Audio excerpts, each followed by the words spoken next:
Michael has earned a PhD in Hebrew, Bible, and Semitic languages, and an MA in ancient history, as well as an MA in Hebrew studies. And so, in layman's terms, this just amounts to the fact that he is a very, very smart fella. So, it's an honor and a pleasure to welcome Dr. Heiser to Beyond Extraordinary. Mike, thank you so much for joining us. Well, thanks for inviting me. Some people would say that indicates I'm also a very boring individual. So yeah, I get that. I highly doubt it. I think you're a font of knowledge, and when I kind of got involved in this, I don't know, I guess we could call it fringe Christian world. It's our sort of niche. Your Yes, name, you can call it that. we'll call it that. And your name gets mentioned so much from people. I mean, well before I knew who you were, everyone would say, you got to read what Dr. Heiser says about this topic and that topic, and your resources have proven to be so valuable. So it's really really cool to get a chance to talk to you, and I'm gonna pick your brains about all kinds of stuff. I'll pick away. Just don't ask me about my fantasy teams. Oh, I I have not had a good week. well, I'm not extremely sports minded, but I do have some friends who have been following, March Madness and all of this stuff. And I think there's just disappointment across the board. Yeah, it's been a that you might have a few people listening that are in a fantasy baseball league that I started. And I like I said, I have not had a good week. Oh man. I used to really, really be into baseball. In fact, I even made a trek to Wrigley Field to see the Cubs play. So I know all about disappointment. You're a pro. I really am. So, hey, before we really get going here, I have to touch on current events with you a little bit, or rather, one big current event, which, if my Facebook and Twitter feed are to be believed, is the number one thing people are talking about right now. And that is the recently released film Noah. And you just posted an excellent review of the film, and I'll link to it in the show notes. But can you give us a synopsis or an overview of your impressions of this film? Everyone is talking about it. Well, I think Noah is sort of a boy. It's kind of a hodgepodge of traditions. So I guess if you're the kind of person that isn't going to be irritated by going to a film called Noah and not having a clean retelling of the biblical version of the story, if that's not going to irritate you, then you'll probably, I guess you could say, I mean, for me, it's hard to use words like liked and hated and enjoyed and didn't enjoy because it was just sort of an odd film. And in my little post about impressions, I compared it to The Matrix, which I really liked. I thought the Matrix was really very clever because it combined elements of biblical studies, Christianity with Gnosticism, and a whole lot of other stuff sprinkled in there and blended up. But it was all that information was sort of used in very clever ways. And I don't feel that way about Noah. I think Noah dumps a whole lot of things in the hopper and really isn't that terribly imaginative. But so I was disappointed in that regard, but it's visually stunning, which I expected. And I think if you're of the mind that, hey, let's just go see this Noah film and see what different traditions say about it, chances are it's going to be in there somewhere, and it's sort of an amalgam. So if you're curious, if you're sort of the curious moviegoer, I think you'd be fine with it. If you're not, if you're expecting and sort of demand, something that feels only biblical, I think you're going to get irritated by the film. Hmm. So you wouldn't be in the camp that says that all Christians should adamantly boycott this film. Oh no, no, no, it. I wish, that what I was hoping would happen when a few years ago when it came out that this was going to be a film and it's going to have Russell Crowe and the one initial news item was that it was going to have watchers, and I thought, well, this would be great because, it books like, First Enoch are floating around in the heads of writers like Peter and Jude, and so I thought, well, this would be a really good thing to expose people to stuff that early Christians read and stuff again that was floating around the heads of certain biblical writers. And so uh, I'm all for exposure to again stuff that early Christians would have read and that help help them articulate whatever it is they're writing about at a given point in Scripture. But to me, it sort of fails that way because there's a lot of stuff that is very late, Kabbalistic traditions, Gnostic, ideas that sort of subvert, um, I think, anything that would have been a good segue for people into reading ancient material that, again, really helped frame, biblical thinking, even if it's not scripture itself. So I'm all for exposure to things like that, but again, this is only going to do that part of the way. So I'm still a little disappointed with it. But as far as it's not, Alexander Scurvy reading the King James, to stage actors, if that's what you're looking for, then I don't know what's going to make you happy or what's going to stimulate your thinking. Right. I mean, I think people are just looking for a revival of like the old Cecil B. DeMille Ten Commandments type movies, and they want all of that. And this is not that Mm-hmm. movie. It has rock people in it. You know. Yeah, and I think the Ents would have just shaken their heads, Yeah. because it again, like we've seen that before, Hmm. and that's actually a good example. In this movie, the Watchers are essentially rock people crossed with Ents from Lord of the Rings. But Hmm. we've seen Ents before. We've read about them. We saw in the Lord of the Rings trilogy. Why don't you do something creative with it? And even better, why don't you actually just go do what First Enoch does with the story? Because there's plenty of really good movie kind of stuff in those books. Why come up with something that, to be kind of honest, with your listeners, is just kind of dorky. Hmm. Uh, I didn't understand that, why the choices were made there, but again, I wasn't a consultant, so Yeah, I think that's a really good point. I mean, why go to these sort of ridiculous inventions when if you made a book strictly or a movie strictly based on what is in Enoch, my gosh, you could have an amazing special effects, oh yeah, intriguing extravaganza. yeah. I mean, it you know it sort of just defies explanation on that level. I would say, if you want a movie that really is a good theological discussion starter, I would pick something like Signs, Mm, which the M Night Shyamalan film with Mel Gibson. That to me is just, I think every Christian ought to see that movie. yeah, But you just have to pay attention to it. I don't know. I assume you've seen it. yeah, But it's just a, from start to finish, a wonderful introduction to the whole idea of providence. yeah, But you have to pay real close attention to it. But it's intelligently done. It has really good messaging. It's very thoughtful, and it's also in some sense provocative too, because the characters, the way they struggle with their faith and so on and so forth. But you know, Noah's not going to get you to do that. It's not going to feel uplifting. It's not going to be something like, well, let's just sit around in a small group and talk about this biblical episode. There's just so much else thrown into the hopper that it would tend to be a distraction. yeah. That's actually a really good suggestion. If there's Bible study groups out there or small groups out there who want to watch a film that really could spark an intriguing discussion, I would second that to watch Signs and discuss that on a very uh, on the minutia of what's going on in that movie. That's a really good suggestion. Yeah, it's a terrific film. So let's go. I was thinking today about all of your academic accomplishments and your published works and your website, and it occurred to me that I don't know much about your early history or how you came to your faith. I do recall hearing that you've always loved things that are old and weird, which really resonated with me, which won't Yeah, surprise my listeners at all. But uh, because it happens to be my area of interest. And particularly as myself, I become older and weirder.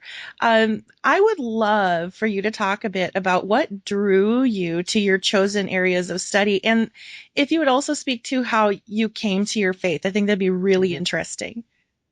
Well, I didn't really have anything that you'd call a spiritual upbringing, really from any angle. Nothing positive, nothing really negative. It just wasn't a factor.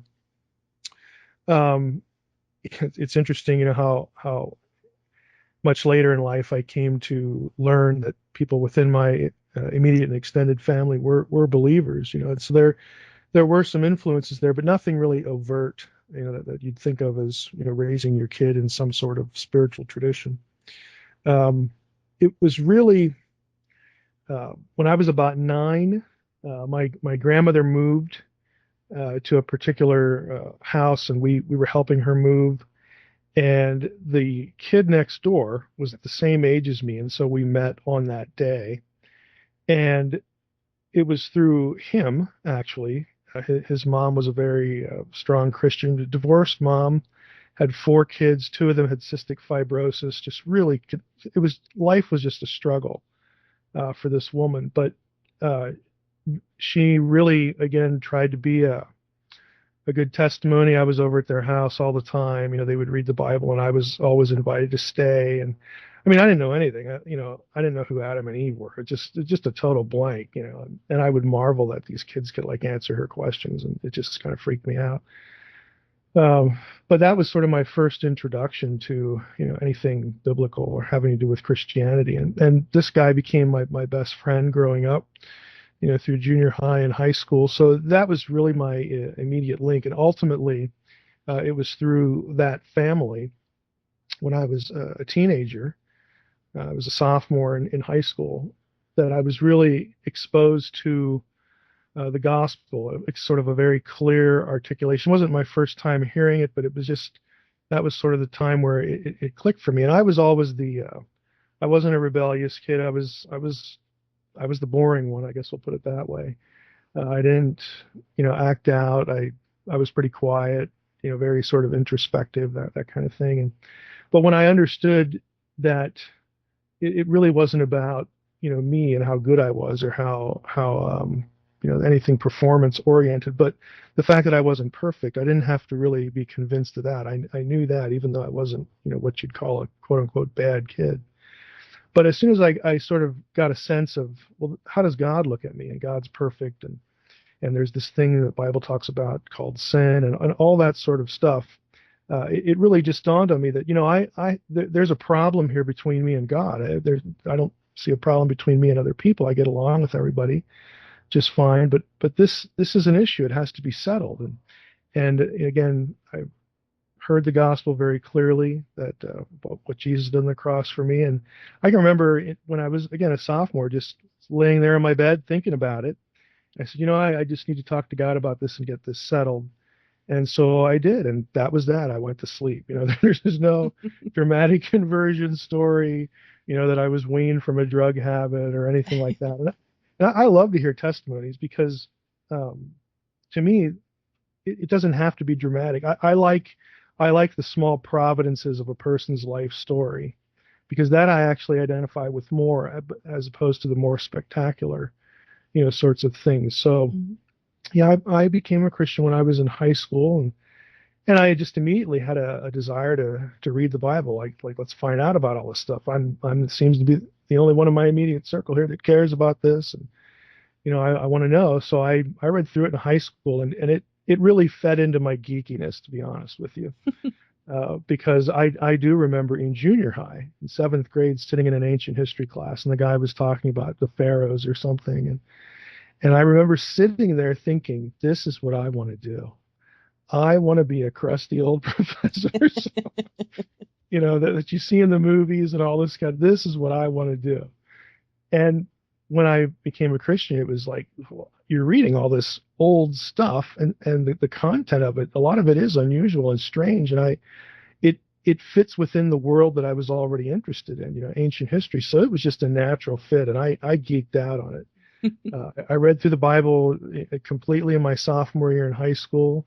I'd come home and I'd read 10 chapters a day to get through the thing and didn't understand a lot of it, but I did it. I was the kid in study hall as a high school senior. Other guys took Hot Rod, or Sports Illustrated. I'm sitting there with a commentary. Again, I geeked out on the whole thing, but I couldn't get enough of it. It was just fascinating. And I didn't have any direction as far as what to do with my life. My parents, neither of them had been to college, and I remember I took my PSATs, and you have to put something like, where do you want the scores sent? I Mhm. had no idea.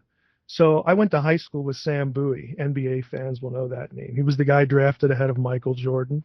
And so, Sam's going to Kentucky. Well, let's put that in there. I mean, that's what I did. I just had no direction at all. And, I went to church one week and I said, well, I'm graduating soon. I don't really know what to do. What do you think I should do? I'm asking my pastor. Mhm. He's, well, you like scripture and theology. Why don't you try Bible college? Oh, okay, I'll do that. I mean, it was just like that. Mhm. Like there wasn't a whole lot of questioning, like, well, what do I do as a career? I didn't even think about anything like that. Again, it's a wonder that I'm even employable today. You know, it I've had lots of decisions made for me providentially, and I say that in all seriousness, where I would just, oh well, there's the door. Well, let's walk through that one, and that's the way my life has been in many respects. But I wound up going to Bible college for a while. I eventually graduated from college. I went to a year or two of seminary. I knew I wasn't cut out to be a pastor. I understood that pretty quickly. I don't have the patience for it. Mhm. Uh, I would be a really bad pastor. I really would. I mean, I can see people like coming to me for the third or fourth time and, Pastor, what should we do? Well, did you do what I told you to do last time? Well, no, it's just a struggle. Well, I don't really have anything new to say, so just don't come back. I mean, I can see myself saying that and really alienating people. Like, this doesn't make any sense to me. It's so obvious what you should do. I can't really add anything. So why are you here? Uh, Again, I would just be horrible. So I didn't finish with seminary, but I decided, well, I want to go to graduate school, and that's where I made a conscious decision. I could have gone anywhere. I could have gone New Testament theology, church history, whatever. I really liked languages too, and I was good at that because I had a good short-term memory, and I enjoyed it. But I thought, where are the most problems? Where, what part of all this stuff is the most difficult for people to wrap their minds around, and what presents the most problems? And for me, that was Old Testament and ancient Near East. I just thought this is the most foreign, the strangest, the most points of disconnect, for people who are interested in the Bible. So that's what I'm going to do. And each place I went, I hoped that it would be harder and more antagonistic to my faith, because my attitude was, I'm going to take your best shot and see what you got. And I just felt that at the end of the day, none of this stuff that is going to be new. These questions are going to have to have been asked 100, 1,000 times before, and people have done research on them. And so when I encounter an issue, I'm just going to go look for an answer. I'm not going to accept what the professor says, even though he might be a nice guy and she might be the leading authority on this or that. But I'm going to go check things out. I want them to tell me what I need to think about, and then I'm going to go after it. And so that's how I approached, my graduate education. And it took me forever to get out because I had to work full time doing it. But I wouldn't trade that experience either. I think it kept me grounded. I come from a real blue collar background. I don't have a whole lot of patience for academic elitism, even though with the job I do now, I travel in the upper echelons of academia. But there are a lot of really normal people there. There are a lot of stuck-ups there too, but you meet good people at all levels of it, and I wouldn't trade again the road that I had to go through to get here. I think it was good for me. I really find that interesting because I think a lot of people, when they feel uh, sort of led in a particular direction, even if it's just a gentle nudge and you're kind of thinking, oh, okay, I'll try that. I think so many people second guess it and they try to do what's expected of them rather than the direction that maybe they're more led to go. And you speak to how there was this providential move that you probably didn't even realize was happening at the time. Oh, I didn't. I was clueless most of the time. I think that can actually really hopefully resonate with some people who are sort of struggling about doing what they love, what they're pulled toward doing, and what versus, we all have these familial expectations on us, and Hmm. what we should be doing versus what maybe we're supposed to be doing. I really Well, enjoy hearing that. I am a believer that you should try at least to do what you love, and if you can't do it vocationally, you should find a vocation that can fund or provide time to do the other, just on a personal level. That you get to do things that you're interested in, that you really enjoy. And people will, if you really are deliberate about what you want to do, and it's not all about money, you will have people second guess you and put obstacles in front. I had people in churches, Christians. I mean, even people that I was related to ask me why I was wasting my life doing biblical studies. You're so smart. You should be a doctor or a lawyer. I mean, all they're thinking about is the six-figure income. Hmm. And my guidance counselor, I remember being a senior, go to the guidance counselor. Well, what do you want to do, Mike? If my answer would have been, what do I need to do to make six figures as an income? They had those answers immediately. But Right. if the answer was, well, I like ancient history and biblical stuff. What should I mean, they had no idea at all, and neither did I. So it was sort of a wash. I wasn't discouraged from anything because they couldn't tell me, anything else. But I just think it's important, to get some satisfaction out of things that you really enjoy doing. It's great, if you have a job, and I do. I feel blessed that allow me to do what I'm most interested in. But even short of that, I'd still be doing it. I would be Right. finding ways to do it. So I would encourage people to pursue what they're interested in. Right. Just try to be strategic about it. Certainly. I can recall uh, when I was younger, there was all of this expectation on me, when, teachers were trying to put me ahead grades and stuff like that. And so I had these very successful people in my family that were doing the same thing to me. You should be a doctor, a lawyer. The, everything was money motivated. And I remember, this is just a side note, my grandfather was a Lutheran pastor. And during this big conversation at my grandparents' house, there were all of these people saying, I was involved in debate and all of that, and everyone thought she's going to be a justice, or something like that. And my grandfather just kind of quietly said, well, I think she's going to speak about the gospel. I think that's what she's going to do. Now, at the time, I was like, yeah, right. None of the above.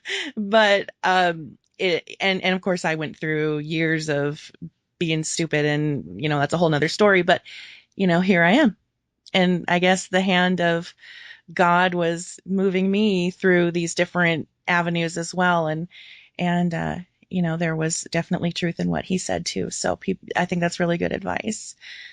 um you know the first time that I reached out to talk to you was with regard to, I was looking for information on something to do with, of all things, I think a translation of the Egyptian Book of the Dead, something really random. And I was doing research for an article that was about the Hebrew Roots movement. If you kind of remember that conversation, you were so Mhm. kind to help me kind of work through this. And ultimately, I was able to put this article together about that topic. Now, this was some time ago, and I kind of hoped that it was something that maybe was just bubbling to the surface because it was Christmas time and everybody thought we were evil pagans if we celebrated Christmas or whatever. And but it doesn't seem to be going away. And I know that a lot of people, very sincere people, I will say, in the audience listening right now, are really involved in this Hebrew roots thing where they're adhering to the feasts and they're going through all of this stuff and they seem to become really obsessed with it to the point where they look at the rest of us, I'll say, as being in error. And I Hmm. kind of relate it to uh atheists and humanists and secularists. They have a tendency to do the whole um, comparing Christianity to paganism, whether it's, Jesus was based on Horus or Mithras or whomever.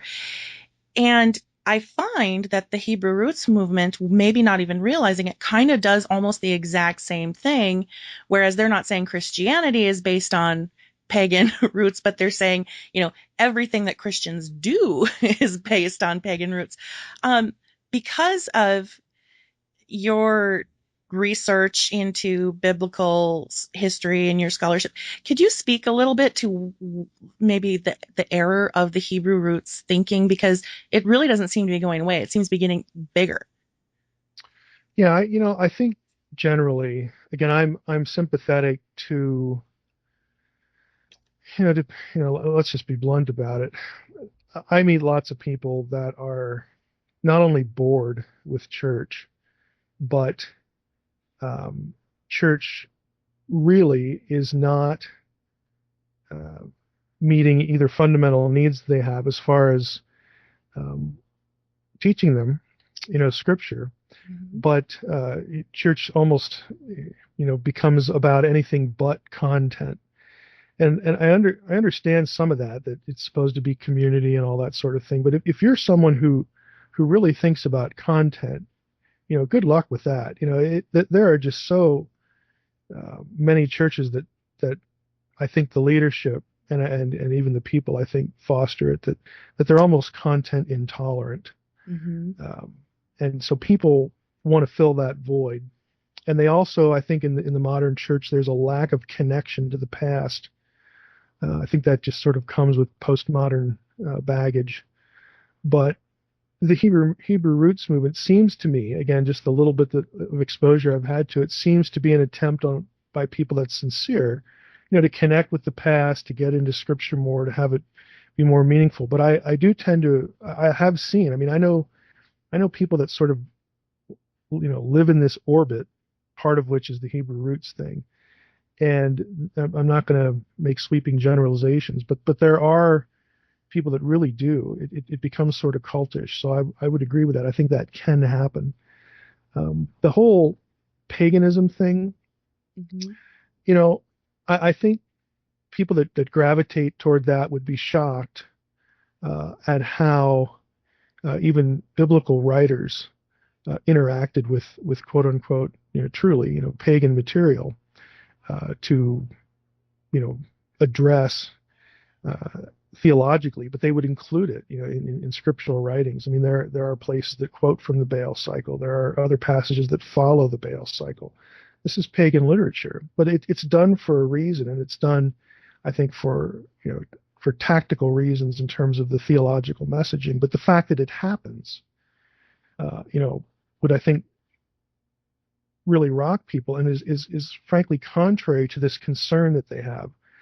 Yeah, maybe you're correct that this thing, okay, this thing we do on Christmas, or this ornament that I have in my house, has some sort of attachment to some pagan tradition that was prevalent in the wider culture, a millennium ago. But had you never said that, I would have never even thought, I would never even had any sort of intellectual connection to it at all. And so there's that issue. There's a disconnect there. There's the whole issue of intent. Okay, when biblical writers and other people that we would respect in the early church are interacting with pagan material, they do so deliberately, but they don't do it, with the intent of worshiping another god. There's no question of their loyalty to which god are you loyal to, and so that's kind of the filter that I see a lot of these things through. If a Christian, is doing something on a particular holiday, and they consciously know and are glad and in a participatory way want there to be a connection to some pagan point in time, some pagan idea or practice, well, I have a problem with that. If there's just no intellectual connection there at all, there's no direction of the heart at all toward any of this stuff. In other words, it's utterly foreign. It is literally from another time and place and has no connection to what we're doing here at all. I don't see why it needs to be made an issue. Um, to me, the direction of the heart is important. What's going on inside a person's, head is important. Um, you can, frankly, you could make bad use of a lot of good things, even in Scripture, that would give me more concern than something that people just they're not even there. They're just not there in their head or their heart. And so for you to put those thoughts there, um, I don't know that that really serves a good purpose. Amen. And I hope everybody out there is listening because Easter is right around the corner and that's going to open up a whole new can of worms. Uh, Yes, on another level though, I'm a little bit divorced from this. I mean, I think, and again, I'm not saying that Catholics are worshipers of the devil here, mhm. but Catholicism has more of a problem with this because of its antiquity and because of its roots in decisions made, very early, even before we had a Catholic Church, but even before and then during and since that thing we call the Catholic Church was started. I mean, they're making deliberate decisions to syncretize religious events, religious ideas, religious symbols. And we can look at that and say, well, that's kind of a goofy way to do evangelism. It's kind of an odd way to make people Christians. And I do think it's odd. I don't really see anything scriptural about it. But their motivation even then was to Christianize. Again, I'm not saying it makes any sense, but now you move ahead 1500 years, and Christians in that tradition or even outside that tradition that are sort of peripherally related to it are living with some of these trappings, even like something as basic as the calendar, based on these decisions that were made earlier. Well, you know, if you're going to, follow these traditions, you may not have any idea, where they came from. It wasn't a decision you made. And even a lot of the people who made the decisions weren't thinking we need to be more pagan. They're actually thinking the pagans need to be Christians. And it's a misguided strategy. And we live with the fallout of it. And Mhm. so I just tend to look at this and say, why do I need to inject this thinking into a person's head? Um, yeah, the people who do that are thinking, well, if they're really sincere, they'll get away from it. Well, that they might do that. They also might get into it too. Mhm. They might be drawn into, some of those ideas, and they might emerge more pluralistic. They might emerge, as something else. You never know. So what's the point? Right. I don't really understand how that isn't a misguided strategy on the other side. So anyway, I guess I don't need to go off on too much of a tangent there, but No, I I think follow you catch exactly the what you're drift. saying. Yeah, absolutely. Um, and I appreciate your thoughts on that because I kind of am in the same vein. I'm kind of jumping around here a little bit, Mike, because I have so many things I want to talk to you about. And I had the members of this extraordinary intelligence discussion group submit any Bible or theology related questions for tonight's show that they might have had. I'm going to try to get to as many of them as possible, but first, I really wanted to talk to you a bit about an area that's kind of a primary focus for me in my work, which is the realm of the supernatural. And I want to read something that you have written on your website. It's you say, spiritually speaking, I want to minister to those whose experience has caused them to feel abandoned by their church or synagogue because their spiritual leadership isn't intellectually equipped to help them or fears real interaction with the supernatural. End quote. Now, I've dealt with this scenario firsthand. In one instance, I was at a wedding rehearsal dinner and spoke to a pastor of this large evangelical church a bit. And he asked me what it is that I do. I told him about my website and a bit of my background and how I often discuss the supernatural through a biblical lens. And this pastor actually admitted to me that he himself had had what he would call an unexplainable or paranormal encounter. And Mm-hmm. he told me he could not explain what happened. He had no idea how to contextualize it, so he just chose not to think about it. Mm-hmm. Mm-hmm. And I mean, Well, that's that's honest. right, and that's probably how a lot of people handle it, particularly when they don't know how to relate it to their worldview. But I found this to be troubling in the sense that I had to wonder how he would handle it if a member of his church were to approach him with a similar issue. Would he turn them away? Would he simply say, I don't know, or would he help them figure it out? I think this is a problem that we face a lot in the mainstream church. Could you speak to this issue a little bit? This is a problem, isn't it? Yeah, I think it is. I mean, I meet people like that, and I personally know. Um, I've had. Let me just put it this way. I've had scholars come up to me at academic meetings and say, "I'm going to tell you a story because I know you won't tell anyone else." In other words, I won't out them. Mm-hmm. And it'll be something along these lines. Or I've had pastors do the same thing. And I know people that are in the ministry who, again, have just had that are personal friends of mine that have had just odd sorts of things. These quote unquote supernatural things happen, and so that is not that unusual. Right. I don't think people in the ministry or Christians in general are somehow immunized from these sorts of experiences that you could buy a book on Amazon and read about in the wider culture. I don't think we're that different at all when it comes to that sort of thing. And I think you're correct that it's difficult for people who, I'd say for a number of reasons, to process what's going on. And I'm sympathetic to that because, honestly, where are they going to go? Mm-hmm. you know, it, I would hope that this pastor in your scenario would say, well, let me share with you something that happened to me and do that. In other words, to have some camaraderie there and basically say, I really don't know how to process this. I haven't given it a whole lot of thought. And if the answer is, when in the afterlife and eternity, God will tell me what's going on here and I'm content with that. At least they've tried to affirm what the person experienced in that way, as opposed to saying, well, have you been to a therapist? Maybe you need to go get a physical. Did you have a drug history in your past? Mm-hmm. I mean, those sorts of statements that people get, and again, I know because people have told me they've gotten these responses that are not only crushing on one level, but are sort of offensive.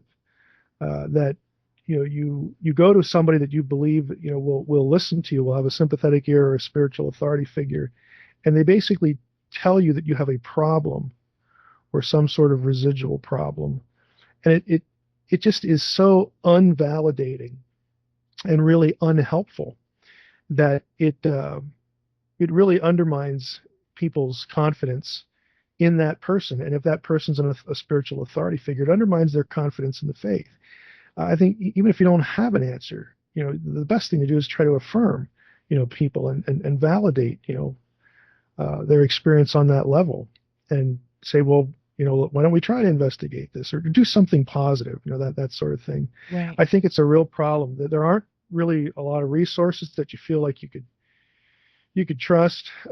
There's not a great deal of teaching. I mean, you're never going to get a seminary class on the paranormal. Mm-hmm. You're not going to do anything like that.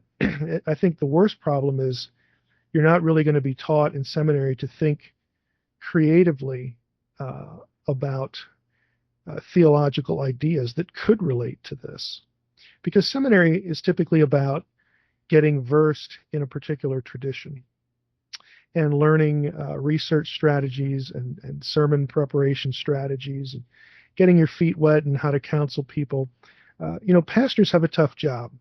They're looked upon as spiritual authorities, and this is not a derogatory statement I'm making about pastors. This is just the reality. This is where the rubber meets the road for them. A master divinity degree is a first theological degree. It used to be called a Bachelor of Divinity. It's where you start. Mm-hmm. But since pastors, this is the degree that most of them have, and that's a whole lot more than the people they minister to are ever going to get into Scripture. Those people tend to view them as scholars. They're not scholars, and it hurts them because when they don't have an answer, they feel insecure about that because they know they are the spiritual authority figure for this person. And if I don't have an answer, it's like a chink in my armor, and it's going to hurt this person's faith. So they'll either drive them away or they'll just ignore them, or they don't. They're not secure enough, and I think part of the problem is the way we look at them, Mm-hmm. not that they have their own personal insecurities. Although I've met people that would apply to, that are in the pastor, but they're in a tough spot. So they're it's sort of a quandary. They haven't really engaged material that is out there that could help them because they haven't been exposed to it. And there's really nothing that gets sort of put out in the Christian publishing orbit that can really help them either. It's just a tough spot. So I'm sympathetic on the one hand, but I would also hope, that pastors would put a little more energy again into doing some research in these areas, and at the very least, try to be pastoral in the way they converse with people who come to them with these sorts of stories and these episodes, because there's a lot of them. Mm-hmm. It's interesting because my last episode of this show that I did was I spoke to a man named Bob Cranmer, who prominent politician in the Philadelphia area. He's coming out with a book in a few months here that is about an experience he had in his home that he would term demonic, but it Hmm. was kind of your run of the mill haunting type scenario in common vernacular. So part of his story is that he was he called himself an evangelical Baptist, Hmm. and when these scary things kept happening in his home and to his family, he of course went to his pastor for help, and his pastor uh, essentially turned him away, told him to get psychological help for himself and his kids. And as a result, of course, Cranmer went to, well, what are my pop culture references? Well, the priests are always exorcising the demons. Maybe I should check out the local Catholic Church. And wouldn't you know, of course, to their credit, the Catholic Church is right there, ready and willing to help because they do have at least this supernatural worldview where they're not going to instantly turn someone away who suggests that something like this is happening. And as a result, the Bob is now, he identifies as a Roman Catholic because in Hmm. his mind, they were the ones willing to help. Um, and I guess the discussion of whether that's good, bad, or whatever, we could have that. But it struck me as just so unfortunate that the first person he went to was his own personal immediate pastor, Hmm. who kind of made him feel like he was crazy. Yeah, this is an underlying theme for me in a lot of what I do, especially the book I'm working on now, which is the myth that is true, that first draft that I worked on, Hmm. my putter project for the last 10 years. It's now going to be an actual book. Good. But in the one of the things I see is because we are moderns, we tend to think like our culture. And isn't it odd? Isn't it, you know, tragic might be too much of a word, but isn't it unfortunate that in the story you just told, that the reflex again was not, well, maybe there's some sort of spiritual activity here that I can't really sort of put my thumb on it. I can't attach a Bible verse to it. Maybe there's something going on here that we could, label supernatural. But instead of that being the immediate reflex is something psychological. Right. And again, I'm not arguing that we should exclude a psychological explanation, because for me that's on the table, but it's not the only thing on the table. Right. And again, it might not, depending on what the circumstances, it might not be the first thing I think of or consider as far as where to take the conversation. But we're so we're what we are. The church, the evangelical church, is dominated by skeptical believers. Which Mhm. sounds like an oxymoron, and frankly it is. But the alternative to that is not a gullible believer. It's a believer that affirms that there is a supernatural, a non-material world. And the next step is, well, the Bible may or may not intersect with this specific phenomenon or experience. My own research has taught me that it intersects more than you think it does, if you're not dependent on English translations. But setting that point aside, to affirm that there is something going on here, and the Bible itself may or may not speak to it, because the Bible is not, it never pretends to be an exhaustive storehouse of knowledge on every question and everything that happens in real time. It never portrays itself like that. And so even when it doesn't address something, it does give us theological trajectories that, if we think enough about them, we can try to think theologically about this thing we call the supernatural, and in some cases this particular event.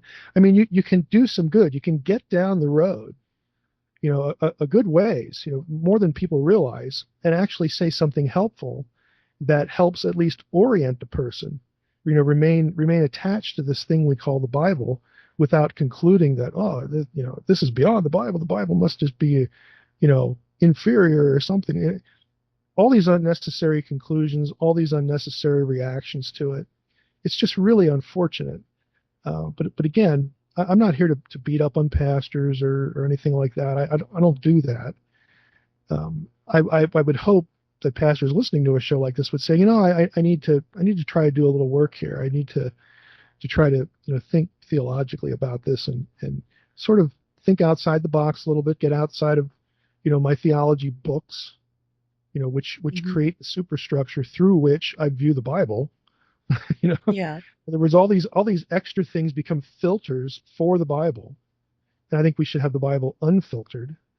So, hence what I call my blog, the Naked Bible. Right. Um, you know, it, there you can get down the road.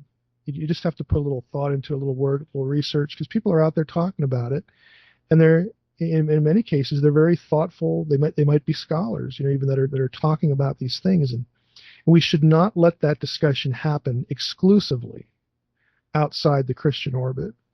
That's a real mistake. Mhm. Because then, inevitably people will go elsewhere, whether it's, into the occult or seances, or even just, the popular TV shows, ghost hunting, all of that. I agree with you. We should have some sort of a response to that. And I kind of want to drill down on that point a little bit, because this actually speaks to a couple of people who submitted questions about this. When you can't really turn on the TV now without seeing some kind of ghost hunting program or paranormal related show. And I think a lot of Christians get confused about how to handle that specific issue, the issue of spirit, or the issue of ghosts or hauntings. This is probably more opinion related, but what is your opinion on ghosts? Do you accept the common Christian stance that all ghost encounters are demonic in nature, or is there maybe something else at play? No, if people go up to my website, which I guess we should mention, it's Yes. drmsh.com, dr as the abbreviation for doctor, drmsh.com. And if you use the search field there and put in things like Sheol or underworld, or even the word ghosts, you will inevitably find, you'll get hooked into a series I did on this particular topic, ghosts in the Old Testament and whatnot, because there's actually a lot of material in the wider ancient Near East about ghosts, and some of the terminology leaks over because it's common culture, and of course common language, the Semitic language family, leaks over into the Bible, but you wouldn't really see it if you're working only in English translation. So my view in a condensed form is that what we think of as ghost encounters could be one of two things. I think Scripture does distinguish between spirits that are non-human and spirits of the human dead. I think they are separable categories. Of course, they overlap because they're in the quote unquote spiritual world. So they essentially have the same address, but the terminology, I think, is parsable so that you have this distinction. Well, why is the distinction important? Well, non-human spirits that would appear to you. Now, again, we're not talking about angels and demons here. We're either broader language, quote unquote spirits, ruchot in Hebrew, or we're talking about some other term that is not angel or demon. It's something else, and it can be good or bad. Typically, again in the Bible, the non-human spirits are going to be viewed negatively, and not necessarily because they're malevolent, but they are dispensers of spiritual knowledge. They are resources for spiritual knowledge that are not God. In other words, the only person you can trust with knowledge from the spiritual world is God, or somebody who God has sent. That's the whole point of these commands against necromancy and some of these other practices. The commands aren't there because it doesn't work. They're there because it does. And since we, as terrestrial beings, we're embodied terrestrial beings, this is not our turf. And so the whole point of God giving a command, don't do this, is to say, look, you get over here in this realm, you make contact with a spirit, you don't know what you're dealing with, you don't know how to control it, you can be easily manipulated and led astray and even harmed. So don't do it. But again, there's this whole category of spirit beings that interact with us. Well, the other category, the human dead, the deceased dead, I think is an important category because if they are believer or unbeliever, you could have I'll just relate one example, two variations of this. I've had people that I know are Christians. One of them's a pastor. Basically tell me, hey, at a funeral, I saw the deceased person standing by the side, just sort of watching what was going on. Or the deceased person came up to the spouse, touched them, gave him a kiss on the cheek, and that was that. Now, is it possible that God could permit that for some closure to somebody he cares about? I mean, I don't have any scriptural basis to say no, that isn't possible. Right. That God could permit the departed spirit of a human person that has a connection with this other human person, even if they're not a believer. We tend to think if they're not a believer, they must be malevolent. Well, it could be a stepping stone to that person's spiritual journey. Again, if they can get a pastor to talk to them about this in an affirming way, who knows where it can lead? It might lead them to faith. I don't know. I'm not the master of providence here to know why this would happen. All I know is that I don't have a scriptural reason to say that it can't.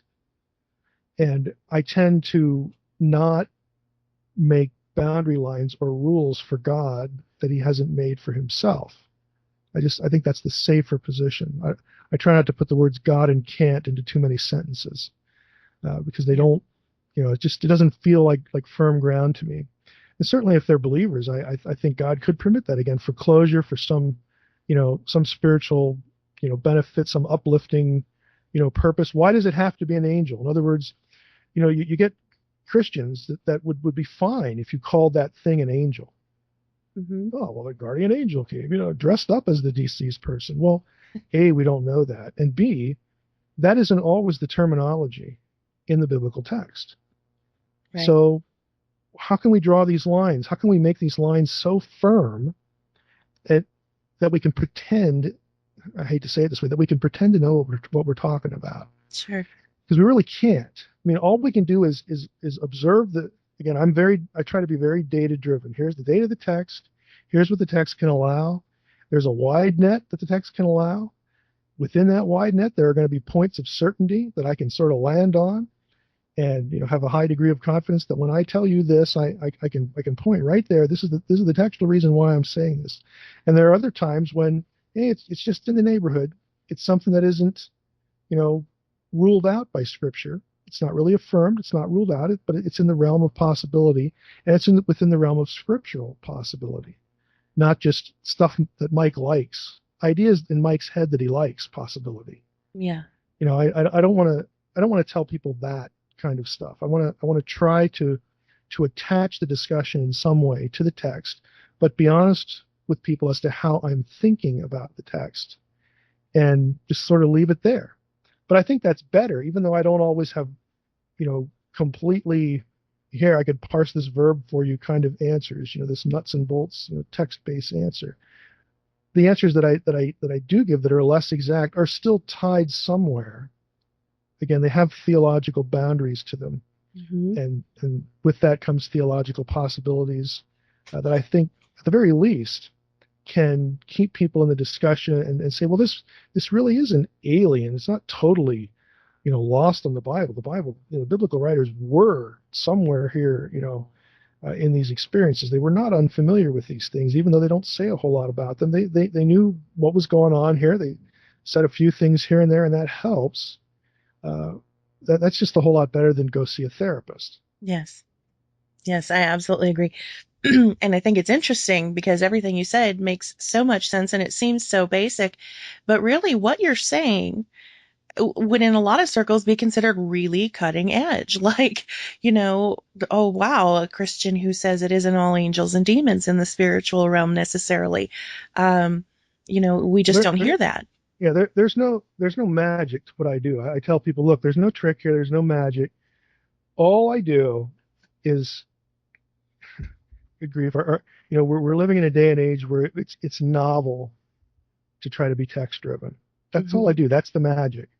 I don't depend on a translation. I don't depend on a tradition. I don't allow Christian traditions, even ones that I think are honorable and good for you. Kind of.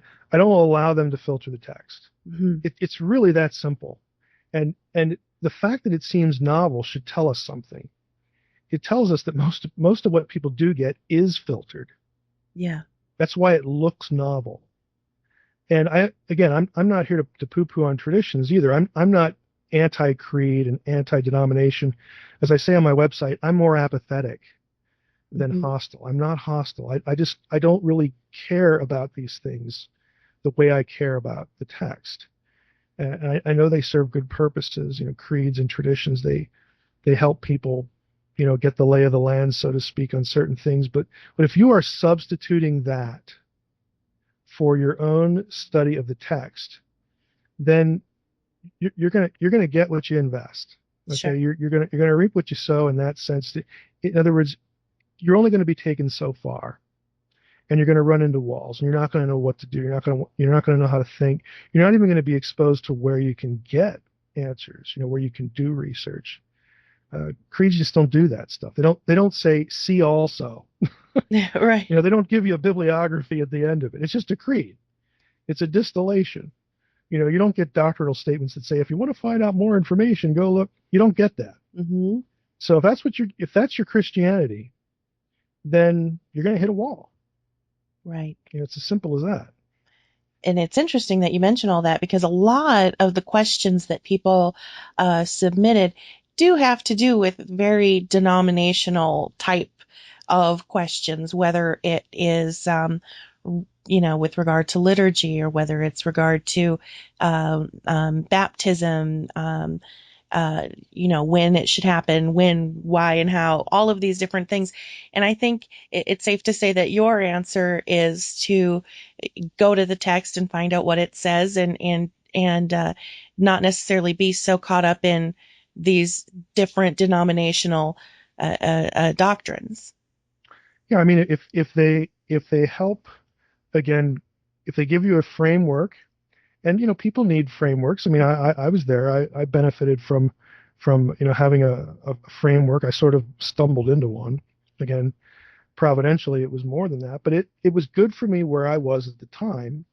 But eventually, I got a very clear sense that what really matters is Scripture, is the text. That's the thing that we claim is inspired. Hmm. And so that needs to trump everything else. And, you know, there are disagreements between the traditions. There must be a reason for that. I mean, I can't just chalk it up to, well, people just like to be ornery. Okay, no, there are reasons why certain passages are read, different ways by different people, and once you realize that, it takes you into original language analysis. And again, because it was me, it's like, well, I need to learn those, and Right. then eventually, like I said before, I geeked out on the whole thing. It it took me down a road, and I'm not saying everybody has to go down that road. Everybody has to get a PhD to understand the Bible. Hey, you can go a long way without all that stuff, but only, here's the catch: only if you're willing to think outside the box of your tradition. You must be a servant to the text, and that's it. As to the best of your ability, that is what you're interested in. That's the target, Right. not does the idea floating around in my head, can I find it in the Westminster Confession? Again, I'm not anti-creedal, I'm not anti-denominational, but I see them for what they are. They are distillations and filters for the text. They have a time and a place, they have an application in people's lives. I understand that. But sooner or later, if you're doing your job, if the pastor is doing his job, people should outgrow that. And what I mean by that is not forsake it, not throw it to the wind, and not saying, oh, this is garbage. They should outgrow it and say, you know what? This is limiting. There are things in the Bible I want to know about that aren't covered here. And there are questions I'm curious about that just they're not in this material at all.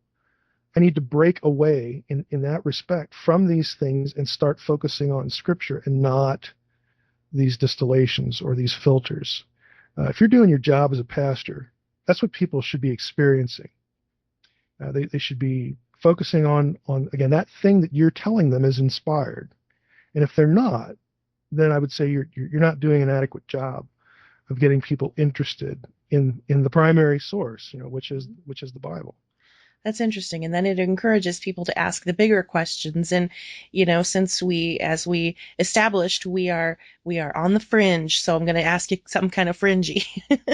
um, a lot of people have been discussing lately, um, and I've seen a lot of prominent Christian researchers embracing this concept of a holographic universe, something like that. It's true when it comes to matter on the smallest levels, there's not a whole lot there, particularly when looking at things from a quantum level. It isn't surprising that some researchers have taken a step in that direction. For me personally, in my background in the New Age, and studying a lot of that type of philosophy before coming to Christianity, the ideas of a holographic universe and completely immaterial universe, they bring to mind figures like David Icke and others of his ilk, and the whole thing starts to sound a little bit like the concept of living in a matrix or this like invisible web of consciousness, and then it kind of starts to bug me out a little bit. What's your opinion on this? There's a lot of people really, really talking about this right now. Well, I don't know how you can affirm quanta or even smaller pieces of matter Hmm. and come out with a non-material universe. Hmm. Uh, in other words, if you believe in anything like a Big Bang, or if you believe in quanta, that they exist, subatomic particles and even smaller, Hmm. that's matter. Right. So you can't have a non-material universe. You can have a non-discernible universe. I mean, Yeah. if you get really, really, really, really small, I don't know what I'm looking at anymore. That's a better term, Hmm. for that. But the reality is you aren't that small, and your material stuff of which you are made is put together in a certain way that you are a conscious sentient being, and you interact with other beings that are also material, and you can interact with them in ways that your quantum fed brain can process that is meaningful to your consciousness. In other words, this is an awkward way of describing you still have a life in that sense. You still interact with matter on various levels. So you're still something. And if we're dealing with the space-time universe as we understand it, you are somewhere. You are at some point of time. We do have the concept of time. If you start talking about it, you realize that the real issue is not am I here? Am I in space time? Do I have an identity? And things like that. And I understand why those questions get asked.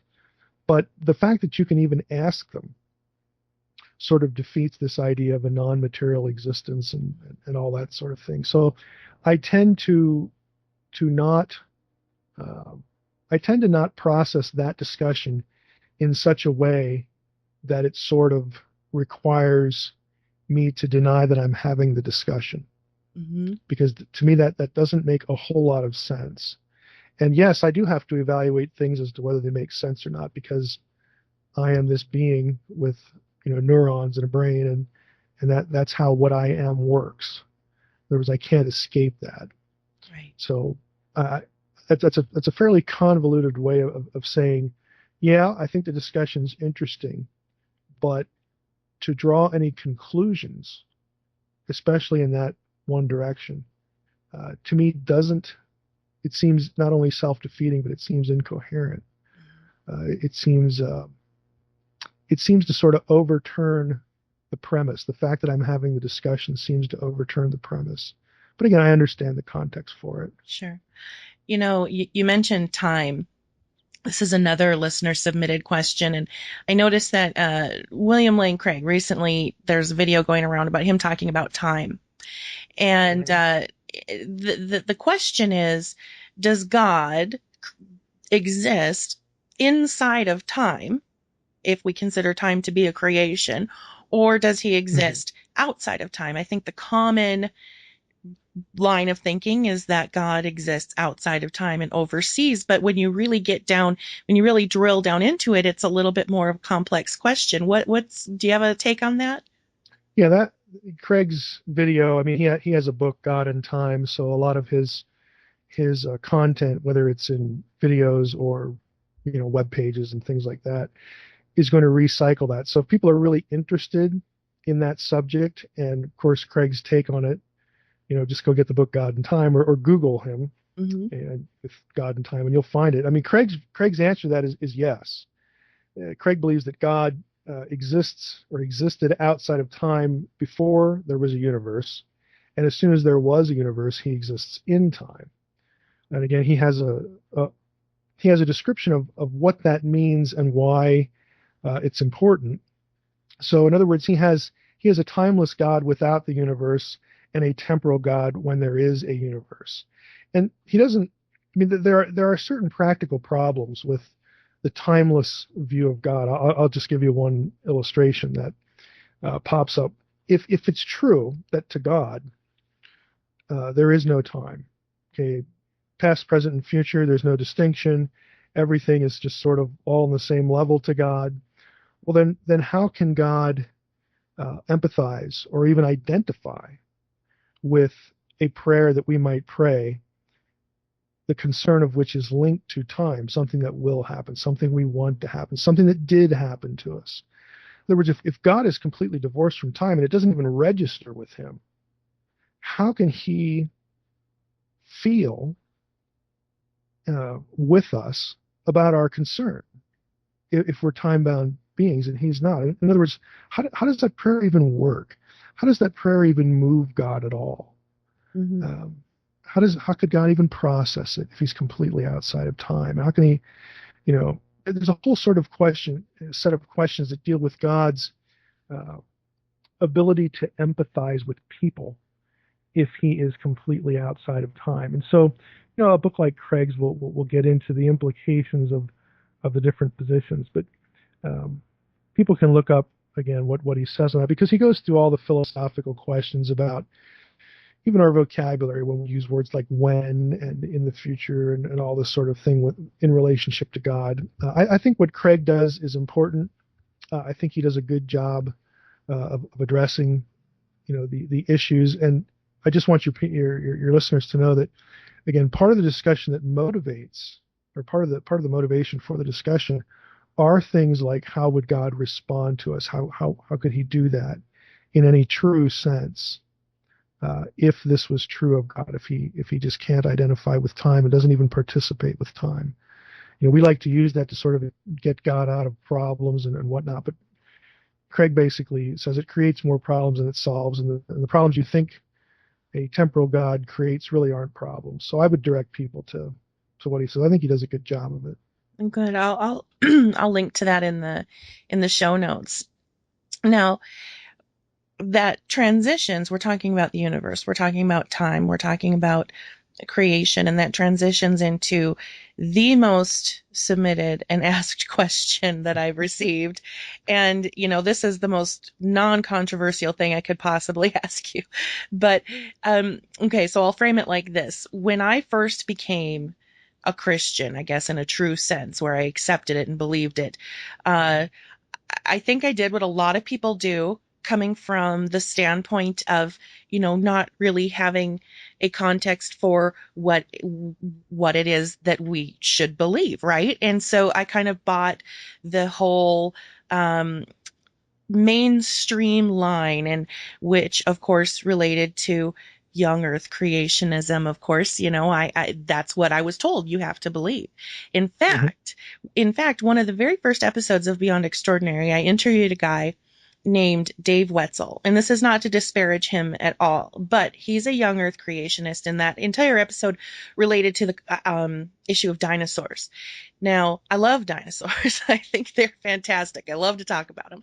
But he framed the whole thing in the in the context of a young Earth. And at the time, I was just listening to him and trying to absorb everything he was saying. And um, I he said he made this one statement that even at the time, not having a firm stance myself on creation, it struck me as odd. And what he said was, people need to get to a point, I'm paraphrasing here, but he said people need to get to a point where if they really want to consider themselves true Christians or true believers in the Bible, then they have to accept young earth creationism. And as I said, even at the time, I thought, what? Are you sure? So over time, on this particular topic, my opinion has matured and evolved, pun intended. Um, let's hear what you think. What's going on with creationism? Old, young? Oh, I would put it this way. I'm a creationist, which means I'm somebody who affirms that there is a creator. In other words, I think there needed to be a first cause. So I believe matter had to have a first cause. I'm fine with Big Bang cosmology again, but that event also had to have a cause. Uh, I think the cause had to be intelligent. So I'm fine, with the idea of intelligent design. Of course, intelligent design doesn't disparage evolution. I mean, there are lots of intelligent design theorists who embrace evolution. I Mhm. know a lot of them personally. What it disparages is naturalism or pure Darwinism, a non-theistic approach to evolution. So I'm not really bothered by the idea of evolution. I'm not really, bothered by Big Bang cosmology and all that sort of thing. And the people who read my blog, Naked Bible, they sort of know what my position is on this. I don't think that the Bible teaches any view of science or any particular view of origins. I don't think the Bible is about science at all. Now, what the Bible says, in that it affirms a creator, I think is not hostile to science, even though lots of scientists would, want to claim otherwise. But that position doesn't really account for the thousands and tens of thousands of people who have PhDs in the hard sciences who still believe in a creator, many of whom are Christians. It's not an observation-based position to hold, Mhm. to presume that science, rules out a creator. So I don't think, let's put it another way. The biblical writers, the Bible is about theological messaging. It's not about doing science. It's about affirming a creator. It doesn't really worry about giving us a scientific explanation for what the creator did. In fact, there's a lot of things in Scripture that are very clearly non-scientific or pre-scientific. One of my favorite examples is Job 37:18, which talks about the heavens being as hard as cast metal. Proverbs 8:28, same thing. The heavens are hard, solid. It's the cosmology of a solid dome over the earth, which was what everybody believed in the ancient Near East. Uh, the biblical writers are no different in this regard. The description in Genesis 1 about the bulk of earth coming up out of the waters, and the waters, plural, are gathered to one place. Well, how does that work? Well, it works if the mound, the primeval mound, is surrounded by water. You get seas because you have different geographical north, south, east, west orientations.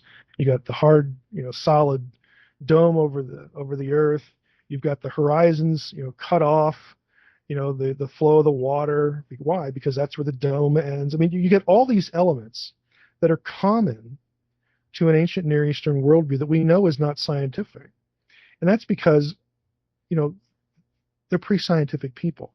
It's God's choice. It was God's choice to prompt people at a particular place, ancient Near East, at a particular time, second, first millennium BC, to write this thing we call the Bible. Okay, they were perfectly capable of doing it. Again, he's the one that chose them, the when, the where, the who. He didn't goof. God didn't muck up the choice. It was a good choice. It was a coherent choice. It's the one he wanted to make. And he lets people give the theological message that he wants given in the language that people understand. So the biblical writers are not speaking quantum physics. They are not speaking, you know, Albert Einstein's equation. They're not speaking Big Bang. They're not doing any of this. They're using the language that they know because it's their world, communicating to people who are going to read the stuff. Isn't that the point? I mean, if they're out there talking about quantum physics, who in the world of the people that are alive when they are is going to understand this?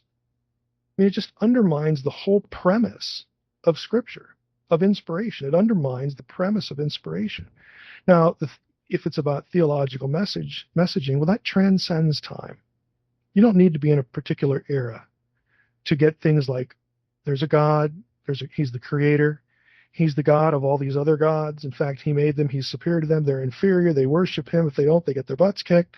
These kind of theological messages that come from Scripture that are very much part of their world, and the meanings behind them transcend any era, any people, any culture. They are ideas that communicate across time. And that's what the Bible does. It doesn't do science. I mean, I could go on with lots of other, Hebrews 7, Levi paying tithes to Melchizedek while being in the loins of his father. Well, I'm sorry, but you cannot have a human person in the loins of the male. If we know where babies come from, we know how genetics works, we know the chromosomes and the division and all this kind of stuff. We know what happens at fertilization. You can only have a whole person inside of a woman who has conceived. Okay, if we abandon that position so that we can have young Earth creationism, then we're really in heap big trouble in lots of areas of ethics. Okay, it just doesn't work on a number of levels, and I try to tell people, look, you don't have to take these goofy positions. Let the Bible be what it is, okay, and insist that people who don't like the Bible treat it for what it is. I use this illustration. In church, when I'm out speaking, it's like, look, the people who sound the dumbest to me are the atheists and the critics who get all over the Bible for not teaching science. In other words, you're mad at the Bible for not being what it wasn't supposed to be. Are you mad at your dog for not being a cat? Are you mad at your daughter for not being a son? If you can explain why your perspective makes any sense at all, then we can have a conversation. But until then, you sound kind of dumb. I just don't accept the premise. I'm going to treat the Bible for what it is. I'm going to take it for what it is on its own terms. And if you want to have an intelligent discussion about it, I'm going to insist that you do the same. Otherwise, you just sound dumb. It doesn't make any sense what you're doing. So again, that's me in a nutshell. Mm-hmm. I don't really care about any of the views because I don't think that's the point. I don't think the biblical writer is using the word yom to speak of 1,000 years or an age or an era. I think he's using yom because that's the word you use for day. Right. What other word would I use? Right. Okay, I'm not packing it with information that's going to satisfy a 21st century Christian who has to deal with Darwinism and advanced physics and all this other stuff. They're just not doing that. If God wanted that information addressed, we would be having inspiration. We'd be getting the Bible now, okay, rather than 2,000 years ago or 3,000 years ago. Mm-hmm. That's interesting. Anyway, that was a little bit of a rant, but I enjoy you know, it. I just think a lot of this is just, I think, useless. It doesn't, the young Earth position. I mean, I understand it.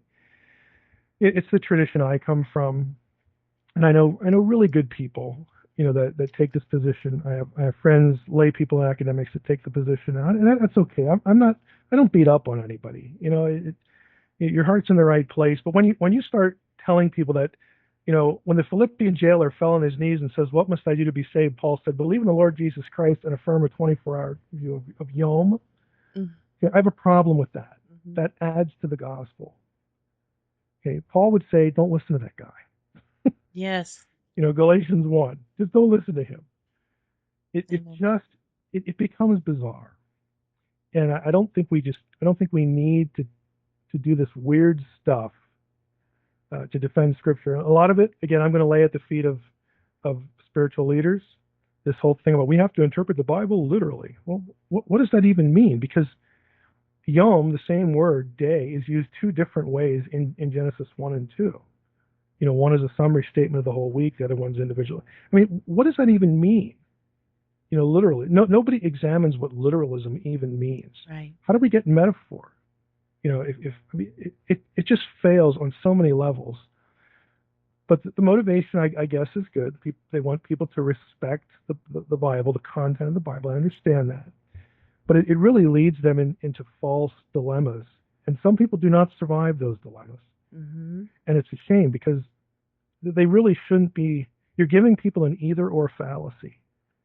Either you accept this view or you go off and be a whatever, an atheist or whatever. Yeah. It's just a shame. I think in our day, it's actually doing more harm than good. Maybe that wasn't true 20, 30, 40, 50 years ago. I don't know. But I see lots of people that take that either or fallacy and they choose to walk away. Mm-hmm. And it just doesn't have to be. Well, and it doesn't really further the cause of evangelizing either. I sit and I watch a lot of these groups that have cropped up. It's a very big thing. People go into these groups where they try to reason with atheists, and largely it comes from they're trying to convince the atheists. From my perspective, they're trying to convince the atheists of a young Earth creationism, and Yeah. it gets frustrating because you sit back and you watch it and you're just never going to win this discussion because you're so dogmatic about this one issue. And not only is that all you can see, but on the other end, suddenly that's all the atheist can see. They think that's all you're about. And if they can refute that, then they've refuted your entire belief system in their Right. view. And unless you tell them that there are other Christians that, hey, this guy has a PhD in your field. You might even know him. He's a colleague and he's a Christian too, but he doesn't Mm-hmm. he doesn't really take the position I hold. But if you don't like the one I have, well, go talk to that guy. Unless they know there's an alternative, if they can't embrace what you're giving them, Mm-hmm. they've just made the choice in an either or fallacy. Right. You have given them a fallacy and forced them to make the decision you don't want them to make. Right. It's an all or nothing proposition when it's really not an all or nothing proposition. To me, this is just, it's tragic. I mean, I see too much of this, and you know, to be a little, I guess, a little more hard nosed about on the atheist side. There are really two kinds of people, two kinds of atheists, two kinds of questioners or whatever. There are the people who want information. I'm asking you this question about origins or about what you believe about the Bible because I'm going to listen to what you say and then I'm going to try to find more. I'm hoping you can direct me to a book or a person or an article. I want information. That's the minority. Right. Usually, when people want to probe you and want to get at you for what it is you believe and ask you questions, they typically want to destroy you. They typically want to undermine you. They typically want to affirm in their own head that what I'm thinking is better than what this person's thinking. They're not looking for information. They're looking to, win the argument, and in the same process make you feel silly about what you believe. Yeah. And usually people like that, there's some other reason why their mind operates that way with respect to the Bible or Christianity.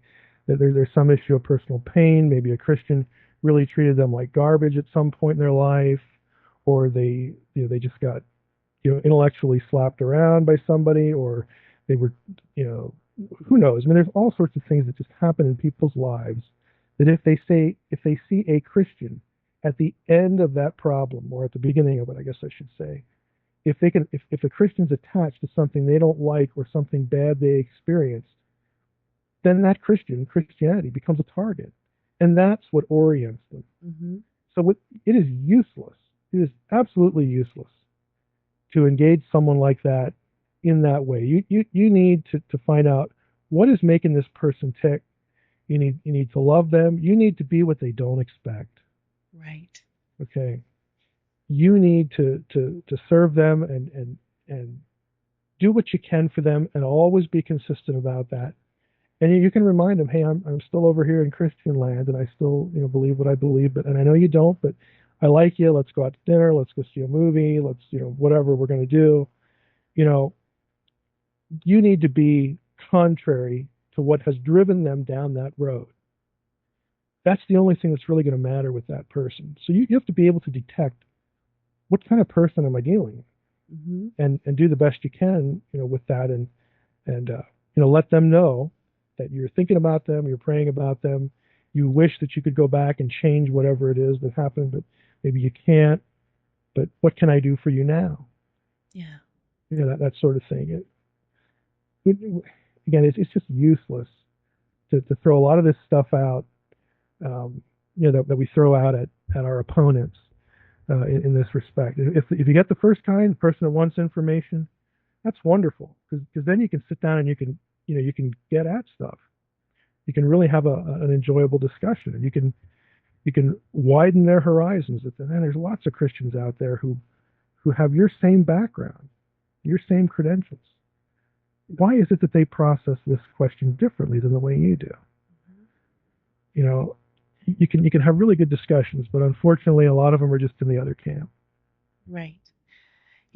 Mike, that is the heart of what I try to do with with my website and with my show. And so I almost get choked up hearing you say all that, because really, my goodness, empathy goes off a long way. And if we can try to see others the way Jesus sees them, it rather than a foe or someone to, antagonize or get into a fight with. My gosh, I mean that's world changing. um, Yeah, yeah. and that, I mean, we all, those of us who, like yourself, we have websites, we interact with people. I mean, that's what we need to try to do. We aren't Hmm. always successful at it. I'll be the first person to admit that.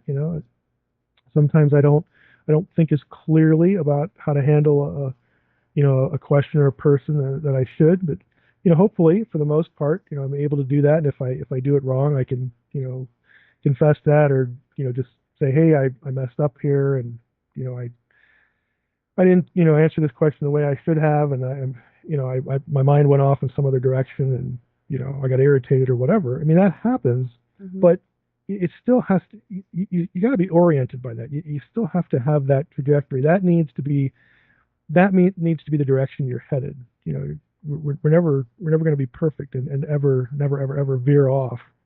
But that just has to orient us, and I think that everybody who cares about, um, being able, or wanting at least, to answer people's questions, that when they're sincere and meet their needs, and even when they're antagonistic, again, to find out what is making this person this way, what is making them tick. You just, well, you gotta keep thinking about that, because if you don't, you get distracted and irritated and whatnot. I think that's a really good place for us to kind of wrap up a little bit, because I mean, really, that that is the main thing, right? And I have this giant list of questions from all of you out there that I'm sorry, I'm not going to get to them tonight, and I really like that sentiment as a place to close. And one final thing I wanted to ask you, and I had this written down, and throughout our conversation, I think a lot of it has been answered just by your sincerity and your warmness and spirituality. But I'm going to put it to you because maybe you can phrase it in a way that people will understand. When we look at things like the Naked Bible, and we look at your academic credentials and the way that you parse this information, how do you, as you see if I can phrase this right, as you are getting so into the nitty gritty of all of this really deep intellectual stuff, how do you not lose sight of the spiritual aspect of your faith? Well, I actually think that this is one. I'll go back to something I said earlier. I like to hear people's testimonies. What sort of takes me out of the nuts and bolts of it is hearing again about a person's path. And again, I really I like to hear little providences in people's lives, things that God arranged, and my mind will go back to those sorts of things that I can discern in my own life. And so, again, my orientation is again the text. I try to be text driven, but yet at the same time, I realize that you know I can look back on my own life and know that God was active in it, bringing this person across my path at this particular time, at that particular moment, to say that particular thing that just really, frankly, altered my destiny. And when you can look back over your life and you see just pockets of those kinds of things and strings and patterns to those things, I think it really helps to, in my case, sort of get my head out of all the details and you know just get an appreciation for the fact that there's a bigger picture here, and what we would call just our Christian experience is really important too. The things that again we experience in life, and the way we can see the unseen hand, being oriented by those sorts of experiences, I think is really just as important as trying to do the best job we can at the particular task God has given us. And in my case, it's to be the nuts and bolts, kind of guy. So I think when I need to be distracted away from that, God will bring things to mind, people, conversations, whatever, things I'll see on the web or whatever, that just remind me that there's actually a story that's going on. I mean, this is all part of a bigger picture, and you need to think back to this event or that event and know that it's not just an investigation. It's a journey. It is an experience. It is again an encounter that we have with God. With again embracing the idea of God and an immaterial, spiritual, supernatural world. That is part of your life. And so I think that helps me just to remember those kinds of things. And when I hear other people relate those sorts of things, that is really meaningful to me. Unfortunately, I don't hear as much of it as I'd like, but I try to try to get around people that will challenge me in those sorts of ways. I love that. I mean, if we're just aware of one another and our stories, and I think we can kind of keep each other in check in that regard. Mike, before we sign off, you mentioned your website earlier. You've got a little something new and different going on with your various websites. It looks like it's a little bit more compact. There's kind of like one-stop shopping now for everything Mike Let's Heiser, is that right? let's be honest. It's more comprehensible. Um, no, I had a fellow. Yeah, I had a fellow a little over a year ago, emailed me, who's a web designer, and he said, basically, I really like your stuff, but your website stinks. It's confusing, it's garbled, he just had a grocery list of problems. And he said, every year I do a free project that I just feel that, boy, this guy needs help. And he said, this year I want it to be you because you really need help. And so he did that. And a few weeks ago, it debuted. And so it's at drmsh.com. And you're right, it is more compact. All of the blogs are accessible now at that one location in tabs. There are, there's a wonderful search engine on the thing now that you can orient yourself either by the tabs or using the search. Some of the links on the side, the topical links. I mean, all the information of the old site is still there, but I think that it is easier to get to. And for me as a user on my end of it, it's certainly easier for me. So yeah, it's got a whole new look to it. Mike, thank you a million times for coming on the show. I think this has been a really great conversation, and I appreciate everything that you do, everything you're continuing to do, and really just means a lot that you came on the show tonight. Well, thanks for asking me. You've been listening to Beyond Extraordinary with Natalina. For the latest headlines and program schedule, please visit extraordinaryintelligence.com.